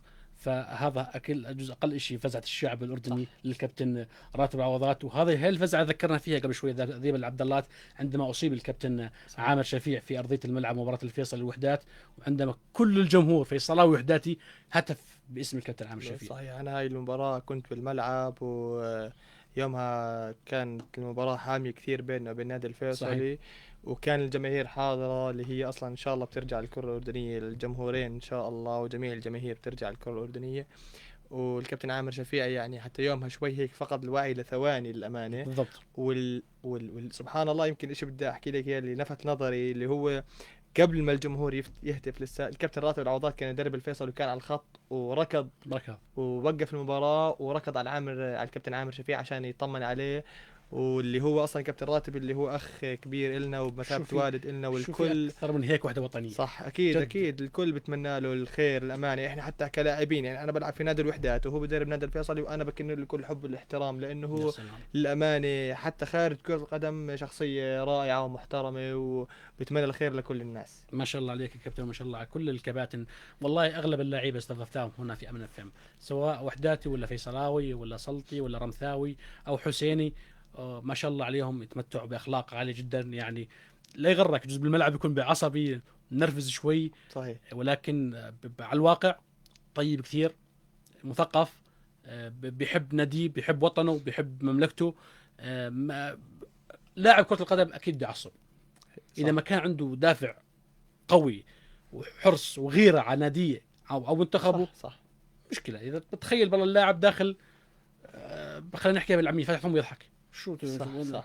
بدك تكون عندك دافعية، إذا راحت منك الكرة بدك تتخلصها بأي طريقة كانت. يعني برضه أنت كلاعب كرة قدم، حتى كجماهير كرة أردنية وعالمية، وحتى اللاعبين داخل الملعب المستطيل الأخضر، إحنا خلينا نحكي منافسة شريفة هاي، يا أنت بتأخذ 3 نقاط يا أنا بأخذ 3 نقاط بالضبط. بدنا نتقاتل عليها، لكن صفر الحكم وخلص المباراة، إحنا كلهم نرجع أخوان زي ما كنا قبل المباراة اخوان بالضبط، وباحترام وباخلاق، وبنطلع وبالعكس بنحب. يعني انا في مباريات يمكن انا من اللاعبين اللي ما بحبش اخسر، يعني انا من اللاعبين على مستوى البلاي ستيشن حق اي لاعب ما بحب اخسر. فبس يعني خلص في مباريات تخلص المباراة يسفر الحكم، اسلم على زميلي مبروك يعطيك العافية مثلا، او اقول له هارد لك، ونطلع بكل حب واحترام. بما اني غيرت خلاص دخلت على غرفة الغيار، انتهت الموضوع. يعني المنافس الشريف داخل الملعب، اللي بده يعمل حاله بطل خلينا نحكي زي ما بنحكيها هو جوا الملعب نعم، بالارض الخضراء. بالضبط عليك، يا سلام عليك. اتمنى على الجميع ان شاء الله انه يعني يتفهم هذا الموضوع، الجماهير، انه احنا كلاعبين اخوان، وانه بس تخلص المباراه بنرجع ولا كانه في شيء، وبالعكس انا مطلع كثير لعيبه، بالعكس كثير لعيبه بتحب بعضها، وكثير لعيبه في علاقات اخويه، بالعكس في زيارات عائليه بينهم، صح. وفي تواصل وفي محبه، حتى في معسكر المنتخب الوحداتي مع الفيصلاوي والفيصلاوي مع الوحداتي داخل الغرفه. انا بتهاوش وبتمشكل وبفوال انا بلعب مع نادي الوحدات، انا بلعب مع نادي الوحدات، اقرب شخص علي كعلاقه يمكن عامر ابو هضيب بيلعب في نادي الرمثة وهو مثل نادي الفيصلي قبل بالضبط. فترة. نعم صحيح. كان يخلص المباراه يطلع معي بالسياره واطلع معه ونطلع ولا كانه في شيء. هاي الروح الوطنيه، هاي الروح صح. الحلوه اللي دائما يحكي عنها في لاعبين انديتنا الاردنيه على مختلف الصعد من الشمال للوسط للجنوب. بالعكس هم محط احترام وتقدير على تفانيهم بالملعب، خدمتهم صحيح. من مصلحه المنتخب. اكيد هو لاعب هي بالمحصله هي رزقته، كرة القدم هي رزقته، فإذا بده يعطيها بتعطيه، إذا ما أعطته كرة القدم إذا ما أعطاها ما راح تعطيه، وراح يكون لاعب هاوي وجزء النادي درجة ثانية أو ثالثة ما بيرضى فيه. بالضبط. لكن إذا اهتميت بحالك بغذائك في بتدريباتك يعني تذكرت حادثة بعض اللعيبة أسقطوا مدير فني لأنه كان بيدربهم وجبة صباحية ووجبة مسائية، فالجماعة متعودين يصحوا الساعة 10 11 الصبح ويروحوا على الساعة 4 بيلعبوا لهم ساعة ونص ويروحوا على البيت.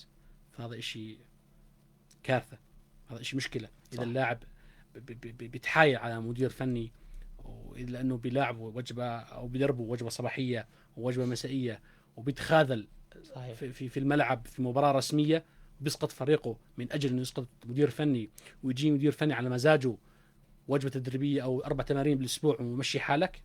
هاي غلط. شوف يعني هاي يعني لاعب انت لما تكون انت سين من المدربين، انت مثلا علاقتك الشخصيه مش منيحه معه، مش ولا بد نحكي هذا الاشي غير عملك غير رزقتك غير شغلك. يمكن انت في يوم مره من المرات تنجح وتسقط مدرب، لكن اتاكد وثق تماما انه كامل حياتك لا ربنا راح يسر لك عمل ولا راح يوفقك. ويمكن المدرب اللي انت متوقع انه هو علاقتك فيه منيحه معه يمكن يكون اول خطوه بسبب فشلك. بالضبط. ما توفق يعني دائما النية الصافية، انا دائما بحكيها النية الصافية والجهد صف نيتك وامشي ربنا ييسر امورك. صحيح. يعني صحيح. بالعكس يعني انا في كثير مدربين دربوني يمكن علاقتي معه حتى على مستوى الواتساب ما بحكي معه، لكن انا الله يشهد علي انه انا داخل الملعب بالعكس هو كأب إلي وبحرق نفسي عشان انه اوش عشان الفريق ثاني عشانه بغض النظر. يعني ما بعرف يعني اذا شو فكر اللاعب اللي ممكن مثلا يخذل المدرب او انه مش عاجبه انه ما بده يتمرن. يعني بالعكس هي رزقتك، هي عملك، اجتهد عشان ربنا يعطيك. يعني زي ما صحيح. ان شاء الله يا رب نيتك صافيه يا كابتن صالح راتب. ان شاء الله اجمعين. وكل يحبك سواء جماهير وحدات او فيصل او جماهير الاردن، الجمهور الكره الاردنيه بشكل عام الكل بيحب صالح راتب، الكل بيحب فنيات صالح راتب، مهارات صالح راتب، اللعب الجماعي لصالح راتب. بالعكس ايش انت محبوب ونتمنى نشوفك اساسي في منتخبنا الوطني، واحنا على ثقه وعلى يقين تام انه يكون صالح راتب راح يكون الورقه الرابحه في قادم الايام ان شاء الله. ان شاء الله. فاصل غنائي، تفضلوا بالبقاء معنا، خليكم معنا.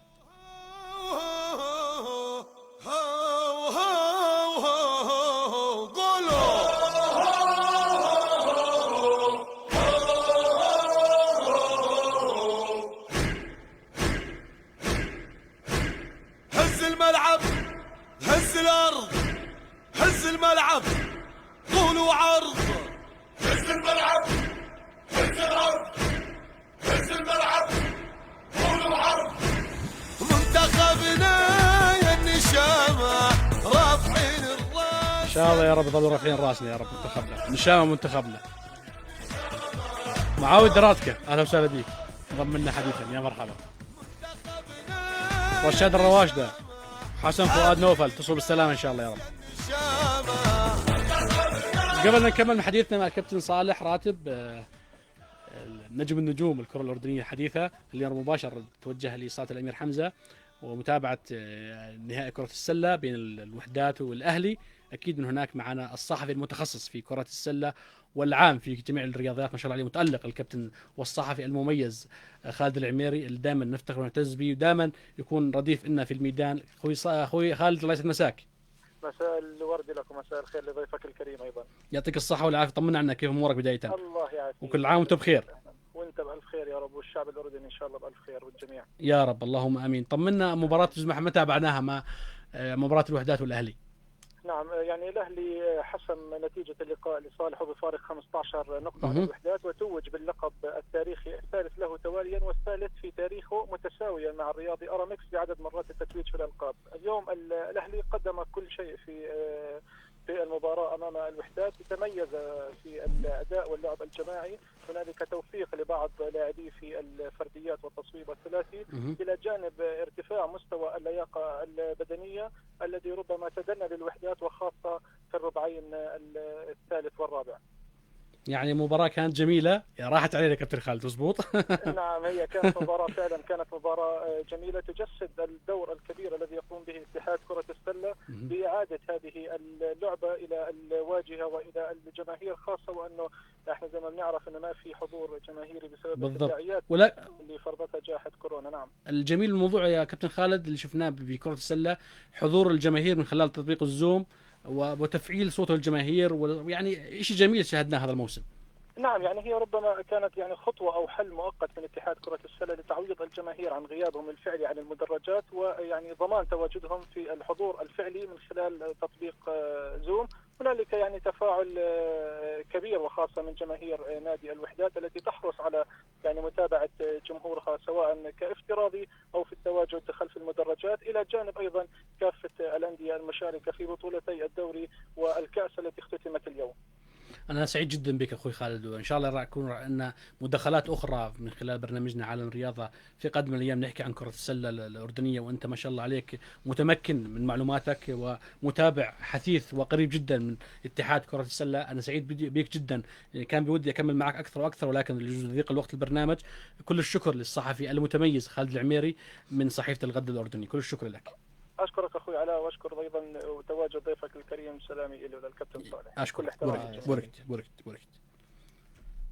أكيد متابعين معاكم كاملين مع ضيفنا المميز صالح راتب، وخلينا نروح مع عدد من الأسئلة السريعة اللي بعض من الجمهور بينتظرها. الكابتن صالح، أفضل لاعب محلي كابتن صالح في السنوات السابقة من وجهة نظر الكابتن صالح راتب؟ افضل لاعب محلي الاماني عشان اكون صريح معك منذر ابو عماره لاعب نادي الوحدات اللي هو نتمنى له الشفاء يا رب ان شاء الله، الشفاء العاجل ان شاء الله. والله يزعلنا على الكابتن منذر، ذكرنا بالكابتن منذر وزعلنا عليه اكثر لما الكابتن منذر راح على نادي اقل مستوى من نادي الوحدات. منذر ابو عماره بيستاهل الهلال السعودي، النصر السعودي، العين الاماراتي، السد القطري، اوروبا، افريقيا، بيستاهل نادي كبير مع احترامنا لكافه الانديه اللي احترف فيها الكابتن منذر ابو عماره. ولكن الكابتن منذر كان قنبله موسم طالعه، ولكن شو اللي صار معه؟ للاسف انصاب في احدى الدوريات العربيه المجاوره. انه في تواصل بينك وبين الكابتن اكيد منذر يعني اخوي، يعني هو من لما انا طلعت على الفريق الاول هو كان يعني لسه من اللاعبين الشباب، وكان في انا ذاك لاعب وسط ايمن متمكن جدا. بالضبط، هو لاعبين ما شاء الله عنهم يعني موهوب وعنده قدرات. كيف اصابته حاليا؟ الحمد لله رب العالمين، هو تشافى منها حاليا، قاعد تأهيل الرياضي، تأهيل شهرين ان شاء الله بالكثير ان شاء الله. حصل فلوسه كاملات، كان في قضيه مع اكيد لا يعني هو ما في شيء بيضيع لاعب كرة القدم ان شاء الله، داخلين او خارجيين يعني. ان شاء الله منذر ابو عمار يرجع مستواه ويرجع يلعب ويشاهد مستوى الفني الكبير للكابتن ان شاء الله. منذر ابو عماره لاعب محلي تحسه لاعب مستوى عالي غير الكابتن صالح راتب حاليا تحسه مستواه بحاجه للاهتمام. هذا اللاعب لازم المنتخب يطلع عليه، لازم الاتحاد يطلع عليه، لازم الاعلام والصحافه يطلعوا على هذا اللاعب. لاعب صغير بالعمر قادم بقوه ان شاء الله لسماء كره القدم الاردنيه. يعني عشان اكون صريح معك في كثير لاعبين، في عندنا قاعده مميزه وجديد، وحتى في لاعبين يعني انا يمكن من اللاعبين اللي برتاح لوجوده في الملعب، يعني حتى لما انا اكون حتى لو اكون مش موجود في الملعب برتاح لما يكون موجود في الملعب، اللي هو اللاعب احمد الياس عندنا في نادي الوحدات. الاماني لاعب خلوق ومثابر ومجتهد، ويعني من اميز اللاعبين الاماني ان شاء الله. يعني بتمنى انه يتوفق بالايام القادمه وهيك. وبرضه انا بلفت نظري بصراحه اللاعب يزن نعمات لاعب نادي سحاب لاعب متمكن ان شاء الله. التوفيق وان شاء الله انه يعني الله يا رب ييسر اموره يا رب في جميع. مين نكتشف صالح راتب؟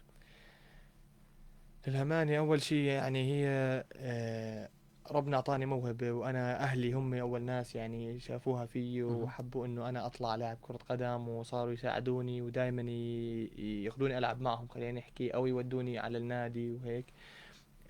كان بالبداية في المدرب اسمه آدم محمود الأمانة عندنا في نادي الوحدات، كان دائما يراهن علي وإنه أنا لاعب، مع العلم أنا يعني كنت من اللاعبين اللي قصار القامة، يعني من اللاعبين لما يشوفني في بعض المدربين كانوا يشوفوا انه هذا كيف بده يصير لاعب كرة قدم، هو كثير قصير. لكن الكابتن ادم كان دائما يطلع على الموهبه، يطلع على الامكانيات اللاعب بالضبط. وكان في مدربين للامانه يعني هذا الحكي بالفئات خلينا نحكي احنا. اجى مدرب اسمه جوناثان هيل اجنبي، درب ويست هام ودرب مانشستر يونايتد الفئات العمريه، استلم المنتخب الوطني وتاهلنا على كاس اسيا معه وجبنا تقريبا سابع على اسيا بهذيك السنه. واكتشفني وكان يعني يراهن علي برضه وطورني كثير للامانه. كان خذاك معه والله شوف يعني كان رحمه الله عليه كان محمود الجوهري ضمن خطته التدريبيه انه انا وفي كمان 3 لاعبين نطلع فترة معايشة على نادي مع جوناثان. لكن بهذيك الفترة إذا بتتذكر توفى الكابتن محمود الجوهري وتخربطت الأمور وتيسرت أمور لشيء ثاني يعني الحمد لله رب العالمين. والكابتن جمال أبو عابد من الناس اللي لهم فضل علي بعد رب العالمين. كان دربنا في منتخب الشباب وطلعنا لمنتخب أولمبي وقدمنا مستوى كثير طيب وعمل منتخب للأمانة يعني لو إنه تم الحفاظ علينا كلاعبين كمنتخب كامل كان شيء ثاني. صار في شيء كثير منيح. والكابتن ماهر بونطش كان مساعده للامانه. وطلعت على الفريق الاول كان الكابتن عبد الله ابو زمع له دور كبير عشان اكون صريح معك في تلعيب صالح راتب ومراهنه على صالح راتب واعطاني الفرصه الكافيه الحمد لله رب العالمين وهو له فضل علي بعد رب العالمين. ونعم بالله. صالح ذكرتني بنجم كان سابقا وكان ضيف هنا محلك الكابتن حسن عبد الفتاح، وجه له تحيه الله يعطيه الصحه والعافيه. ولكن صالح صاحب ال 26 عام، هل تاخر الكابتن حسن عبد الفتاح في الملاعب اخر ظهورك في نادي الوحدات؟ توجد انت وحسن تقريبا نفس المركز تلعبوا. ايوه بالضبط، خلف مهاجم او صانع اللعب. صح. تاخر حسن باللعب اخر ظهور صالح راتب بالوحدات. هو شوف يعني انا عشان اكون صريح برضه معك، انا طلعت على الفريق الاول كان عمري 16 سنه. كان موجود في مركزي الكابتن رافت علي، الكابتن عامر ذيب، والكابتن حسن عبد الفتاح. كانوا موجودين هم في مركزي ويتم المداوره بينهم وحتى مرات يلعبوا 3 مع بعض بالملعب. فكانت الأمان بداية صعبة كثير إنه أنا كيف بدي أثبت حالي مع نجوم لاعبين عمالقة، قامات يعني في عالم الكرة الأردنية والمنتخب. عرفت علي؟ بالنسبة حسن وعامر كانوا عندهم في أمن الفم بالضبط. يعني هم من اللاعبين اللي لهم فضل علي برضه بعد رب العالمين. كانوا دائما يعطوني كلام إيجابي ويرشدوني داخل الملعب وخارج الملعب، وبوجه لهم التحية أجمعين. يعني الكابتن رافض والكابتن عامر والكابتن حسن. للأمانة كان بداية صعبة كثير إنه أنا يعني كلاعب طالع لسه شاب وعنده طموح، والاقي قدامي قامات خلينا نحكي زي الكابتن رافت علي والكابتن عامر والكابتن حسن، بدي اثبت حالي. لكن هم كانوا باخر عمرهم خلينا نحكي، يعني بده يلعبوا سنه سنتين 3 وخلاص لازم يجي بعديهم عمره شوي بالضبط. ما شاء الله ما شاء الله. فكان برضو الكابتن عبد الله يعني يعطيني فرصه مرات وهم كانوا يحافظوا علينا كلاعبين صغار الأمان. يعني كانوا هم يخليك في لياقه المباريات بالضبط. يعني كان مثلا عندنا مباراة رسمية ثاني يوم يعمل مباراة ودية للاعبين اللي ما لعبوا. وكانوا برضو الكابتن رافت علي والكابتن عامر والكابتن حسن دائما يرشدونا ويحكوا لنا انه شو نعمل وشو نسوي عشان ان شاء الله انه نصير نجوم، وان شاء الله انه نصير نكمل المسيرة اللي هم يكملوها ان شاء الله. الأسئلة القادمة من إجابات سريعة ومختصرة، إنه عندنا بعض الأخبار العربية والعالمية بنتطرق لها قبل نهاية البرنامج. لاعب فيصلاوي تمنيته وحداتي معكم. حاتم عقل، من الكابتن حاتم عقل من اللاعبين اللي كنت بتمنى كثير انه يلعب نادي الوحدات لشخصيته واهتمامه الدفاعي الجيل الحالي يعني خليل بن عطية من اللاعبين اللي كنت بتمناه صراحة. طيب افضل لاعب عربي بالنسبة للكابتن صالح راتب؟ يعني افضل لاعب عربي انا يعني وانا طالع وانا قاعد بلعب كرة قدم وطلعت شوي كنت اتابع كثير طارق التايب. طارق التايب الليبي. طارق كان نجم نادي الهلال السعودي بالضبط. كنت كثير احبه. لكن حاليا في عموري اجا بعديه الاماني برضه من اللاعبين اللي بحبهم كثير. في سلمان الفرج لاعب الهلال من اللاعبين المميزين مقاتل جدا اكيد. افضل لاعب عالمي؟ افضل لاعب عالمي وينك والمدريديه والبرشلوني؟ يلا اسمع. يعني انا برشلوني لكن هاي كلمه حق حتى المدريديه بيحكوها. هو ميسي افضل لاعب عالمي. يعني المفروض اصلا لما بدك تحكي افضل لاعب العالمي تحط ميسي على جنب بعدين تجيب لك لاعب هيك. طيب فريقك المفضل العربي؟ الهلال السعودي. طيب يعني لو جاك عقد من الهلال والنصر تختار الهلال؟ اكيد ان شاء الله يا رب. ان شاء الله يا رب. نظرتك للاحتراف الخارجي؟ اكيد انا بالنسبه لي كلاعب زي ما حكيت لك انا كان عندي طموح كثير من وانا صغير ولغايه الان عندي طموح اني انا احترف باوروبا ان شاء الله، وانه امثل اول شيء امثل الاردن تمثيل عالي زي ما في حاليا الامانه بنشهد له الكابتن موسى التعمري قاعد يمثل الاردن تمثيل حلو، وان شاء الله بنتمنى له توفيق. اكيد كل لاعب يعني في باله طموح انه يوصل ان شاء الله، وان شاء الله قريبا باذن الله. ان شاء الله راح نرجع لك قبل نهايه الحلقه كابتن صالح، ولكن خلينا اروح لبعض الاخبار العربيه الخفيفه والعالميه ايضا. نادي عمان يتوج بلقب دوري المحترفات دون اي خساره او تعادل ودون استقبال اي هدف في البطوله. مبارك لنادي عمان سيدات عمان ما شاء الله عليهم، يعني كان المفروض يكونوا معنا اليوم ولكن لضيق وقت البرنامج وضيفنا العزيز الكابتن صالح راتب ان شاء الله راح نحكي عنهم في الاسابيع القليله القادمه باذن الله عز وجل. اللاعب محمد دميري ضمن قائمه افضل لاعبين غرب اسيا ان شهر كانون الاول، يعني يذكر صالح على هذا الحراني حظ على جائزة الشهر الماضي ما شاء الله. يعني سر تألق الكابتن محمد دميري هاي السنة، يعني كابيتانو بطريقة احترافية، لاعب فدائي، لاعب مقاتل، لاعب شرس، ما بيترك الكرة بسهولة. صحيح، هو الكابتن محمد دميري بوجه له التحيه، هو من اللاعبين المحافظين مثابرين على نفسه كثير الامانه وعلى خلق عالي، وبتمنى له توفيق ان شاء الله. هاي كمان الجماهير الوحدات كمان صوتوا الكابتن محمد دميري، بيستاهل كل خير الكابتن محمد، يعطيه الصحه والعافيه. نهائي كلاسيكو تونس، الترجي يتغلب على النجم الساحلي بهدفين مقابل لا شيء. مين بشجع تونس؟ يعني ترجي النجم الساحلي الافريقي ملعب ما تابعش صراحه هذه. طيب اللاعب العراقي بشار رسن ينضم رسميا لنادي قطر القطري وسيشارك ميرانو. عمر السومه يحطم الرقم القياسي للنصر الشمراني ويصبح هو الهداف التاريخي للدوري السعودي ب 127 هدف. ان شاء الله يا رب نشوف عمر السومه في دورينا هون، مش غلط نشوف عمر السومه اكيد. وتخيلوا عمر السومه خلفه صالح راتب مشكله 30 مليون ريال سعودي فقط لفسخ عقد الكابتن فيتوريا مع النصر السعودي. ولا شيء 30 مليون ها؟ لا سلامة خير من طرف الجيب. تركي آل الشيخ رئيسا فخريا لنادي الهلال السعودي. والله تركي آل الشيخ من نادي بيراميدز الاهلي السعودي وهي الهلال السعودي، نستناك بالاردن. عبد الخالق مسعود نائب رئيس لجنة المسابقات في الاتحاد الآسيوي لكرة القدم، الاتحاد قرر في اجتماعه إلغاء بطولة آسيا للناشئين والشباب. والله هاي بتضرب جيل كامل. صح. يعني هاي مشكلة كمان، هم لا يلاموا في ضمن جائحة كورونا في وخوفهم على اللاعبين والإداريين والسفر بين الدول والإجراءات المعقدة حاليا، ولكن هيك جيل كامل تضرر. بالضبط، بالعكس يمكن في لاعبين مميزين يطلعوا يخدموا لك البلد 10 سنين من هاي الفئة. صحيح. حرام. الاتحاد الآسيوي لكرة القدم يدرس فكرة إقامة دوري أبطال آسيا 2021 بنظام التجمع في شهر يونيو. منيحة الخطوة هاي ولا لا؟ كون الوحدات راح يكون مشارك في دوري أبطال آسيا الموسم، تصير بلد واحدة زي ما صار بالبطولة الأخيرة في قطر، يعني تجمع غرب آسيا وشرق آسيا تجمع. هي خلينا نحكي صحيا وأفضل أفضل وحتى اللي راح اللاعبين. أنا إذا بلعب بالقويسما يوم الأربعاء واطلع يوم السبت بسافر بدل عشان العب الاحد مع نادي من ايران او من هسه شوف هي نكهه البطوله كانت انه انا العب جمهوري وارض، يعني نلعب مع اي فريق وموجود جمهور وحدات راح نكون اكيد اكثر واداء احسن. عرفت علي؟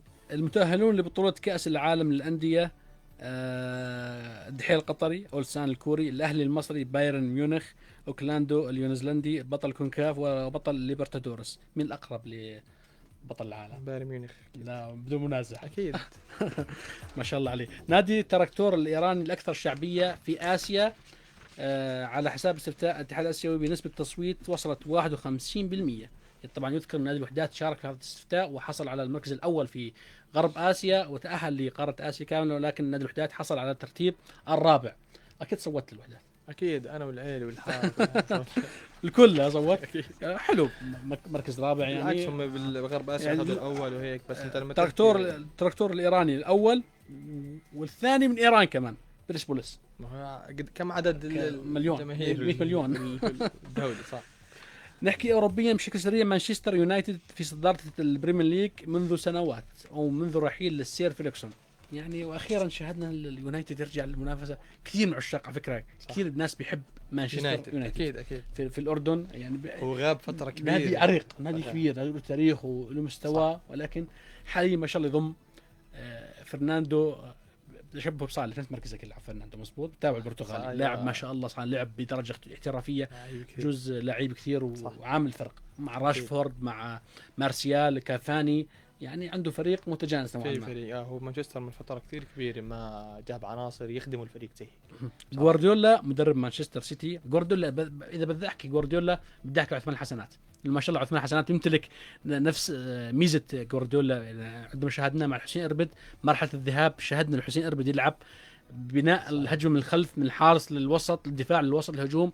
فان شاء الله عثمان حسنات دائما ضيف عزيز دائما في امن فيلم معنا، يكون جوارديولا الاردن مستقبلا مدرب ذو امكانيات كبيره وهائله.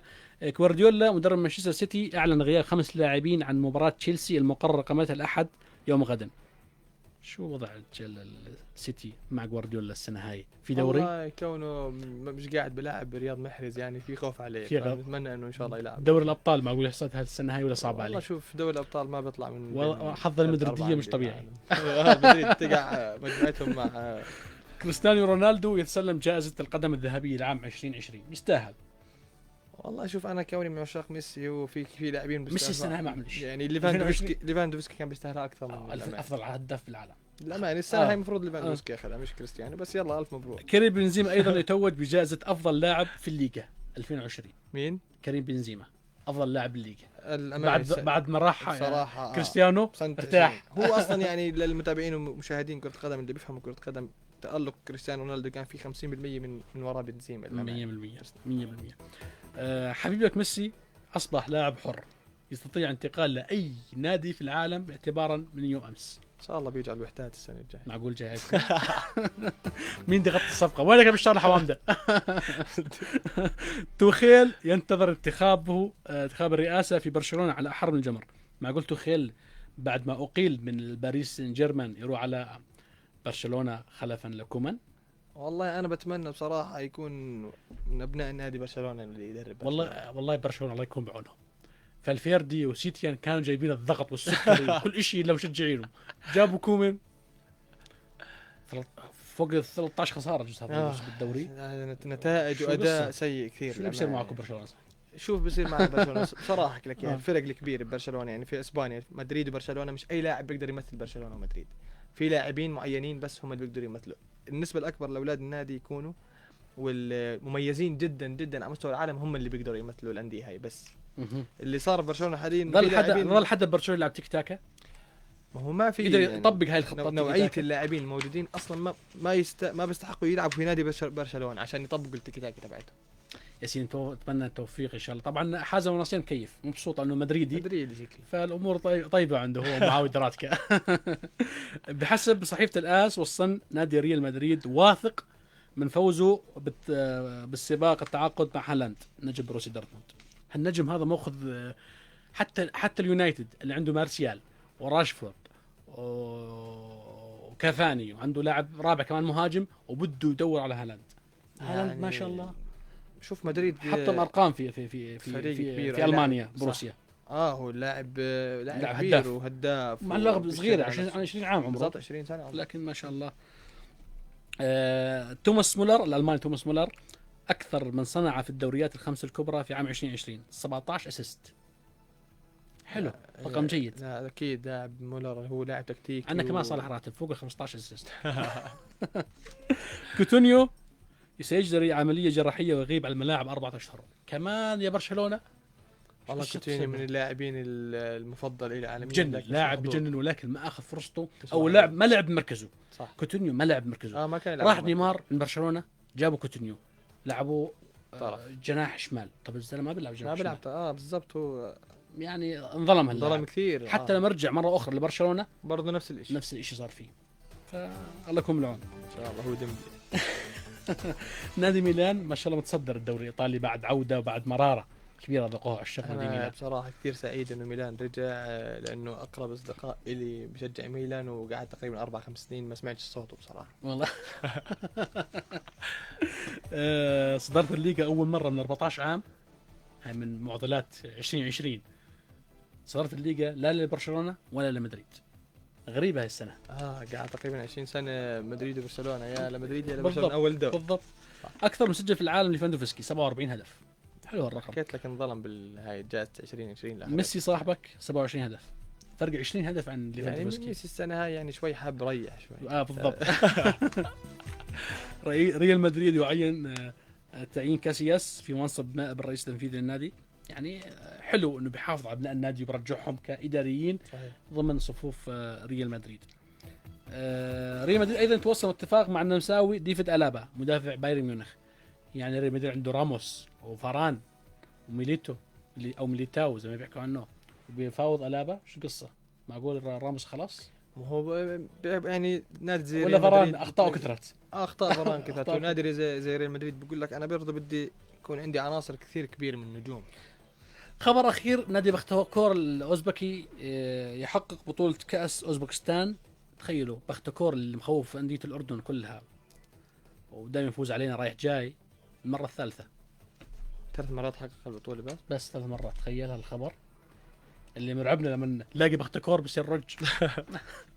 يا سيدي ان شاء الله البركه بالايام القادمه، والقادم افضل واجمل باذن الله عز وجل، بهمه نشامه الاردنيين، نجوم نادي الوحدات والنادي الفيصلي وجميع الانديه الاردنيه محط احترام وتقدير وحب. كنا مع اي نادي اردني يمثل مملكتنا الحبيبه خارجيا نحن معه قلبا وقالبا. نحن الحمد لله على مسافه واحده من جميع الانديه الاردنيه، سواء وحداتي او فيصلاوي او سلطي او فيصلاوي وحداتي، بلاش يحكوا هذا حكى الوحدات اول شيء او الفيصل اول شيء، كلهم محط احترام وتقدير. زي ما استضفنا هون نجوم الوحدات، استضفنا النجوم الفيصلي والحسين اربد الرمثه، كل الانديه الاردنيه محط احترام وتقدير. كنا حابين نحكي عن الدوري الاردني، ولكن الدوري الاردني جزء تقريبا حسم ب 99.9% لنادي الوحدات، فارق نقطه واحده عن حسم لقب الدوري. كلمه اخيره للكابتن صالح، النجوم وجماهير نادي الوحدات بشكل خاص وجماهير كرة القدم الأردنية بشكل عام. أكيد جماهير نادي الوحدات إنه إن شاء الله إنه قريبا بنحسم لقب الدوري، وإن شاء الله بيكون عندنا محطة ثانية اللي هي أبطال آسيا بنفكر فيها، ونكون على قدر المسؤولية إن شاء الله. وبالنسبة للجماهير الأردنية عامة، إحنا كلاعبين كلياتنا بخدمة المنتخب الوطني، وإن شاء الله بإذن الله تعالى بالفترة اللي قادمة إن شاء الله بنكون على قدر المسؤولية وبنفرحكم إن شاء الله. كونوا مطمئنين إن شاء الله. إن شاء الله. أنا سعيد جدا فيك يا كابتن صالح أكثر والله. وتشرفنا فيك في برنامج عالم الرياضة. لاعب ونجم منتخب وطني على عالي مستوى، نجم صانع اللعب. افتقدنا زمان صالح راتب، أو افتقدنا صانع اللعب في منتخبنا الوطني. فرحنا كثيرا عندما شاهدنا مستوى الكبير لصالح راتب. ان شاء الله يكون صالح راتب بالمنتخب وبأهله ايضا، صيصه يكون خليفه له في المنتخب الوطني. اللاعبين اثنين، يعني تخيل جميع الانديه الاردنيه تمتلك صانعين لعب، هو صالح راتب الفنان ويوسف ابو جلبوش صيصه. الجزء للاسف ما عاد يلعب حديثا مع النادي الفيصلي، اصبح احتياط، ولكن كنا حابين نحكي عن مستوى الضعيف جدا للنادي الفيصلي في هذا الدوري، واللي كثير من أنصاره تواصلوا معي إنه حكينا الحلقة السابقة طويلة عن النادي الفيصلي، وإن شاء الله نوعدكم في الحلقات القادمة أيضا نركز على النادي الفيصلي ونحكي في موضوع مستواه الفني المتذبذب هذا المستوى هذا الموسم. إن شاء الله يا رب كل التوفيق والموفقية جميع الأندية الأردنية، وسعداء بك كابتن إسكو الكرة الأردنية صالح راتب. إن شاء الله يا رب المرة الجاية نستضيفك وأنت تكون محترف بكبر الأندية العربية والعالمية. بالعكس شرف إلي، وإن شاء الله إني كنت خفيف لطيف عليك وعلى المشاهدين. ما شاء الله كل شيء بركت وشرفتنا. أيضا حبيت المستمعين هنا نهاية حلقتنا لهذا المساء من برنامجكم عالم الرياضة، على أمل إن شاء الله نلقاكم الأسبوع المقبل يوم السبت نفس التوقيت من 7 ل 8:30. طبتم وطابت أوقاتكم.